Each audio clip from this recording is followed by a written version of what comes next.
Allah huyo ambaye unatakiwa muabudu peke yake, usimtegemee mwingine zaidi yake. Rabbul mashriqi wal maghrib, yeye ndo Mola aliyemiliki dunia kuanzia mashariki mpaka magharibi, ni milki yake. La ilaha illa huwa, katika ulimwengu huu hapana anayestahiki kuabudiwa kwa haki ila yeye peke yake. Fatakhidhu wakila, basi Mola huyo ndo mfanye wakili wako. Kama kuna mambo unahitaji msaada, unahitaji wakili, wakili wako awe yeye tu. Fatakhidhu wakila, mfanye Allah ndiye awe wakili wako. Huwa jalla wa ala, yeye Allah aliyekuwa na utukufu na cheo kikubwa cha juu.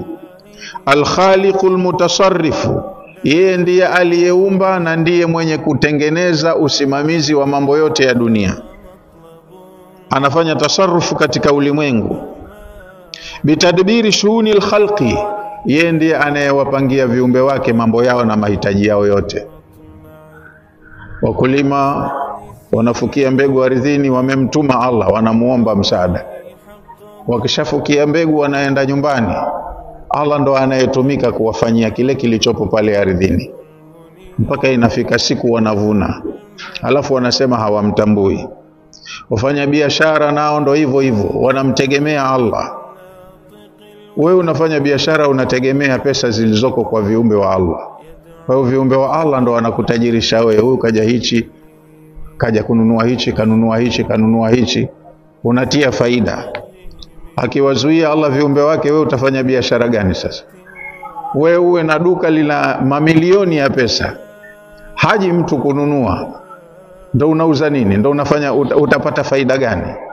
Kwa hiyo kila kitu katika ulimwengu, tasarrufi ya mambo, uendeshaji wa mambo, Allah ndo mkuu, muhusika mkuu. Wa huwa al-maliku limashariqi al-ardi wa magharibiha, Allah ndiye aliyemiliki, ndo mfalme aliyemiliki dunia hii, mashariki ya ardhi mpaka magharibi yake. Kwa hiyo anatosha huyo mmoja, mtegemee yeye tu, mambo yote yeye ndo aliyemiliki. La ilaha ghairuhu, hakuna mola zaidi yake. Hakuna ambaye viumbe wanastahiki kumwabudu zaidi yake. Ndio hiyo la ilaha ghairuhu, hapana anayestahiki kuabudiwa baada yake asiyekuwa yeye. Wala rabban siwahu, wala hapana mola anayekidhi mahitaji ya viumbe zaidi yake.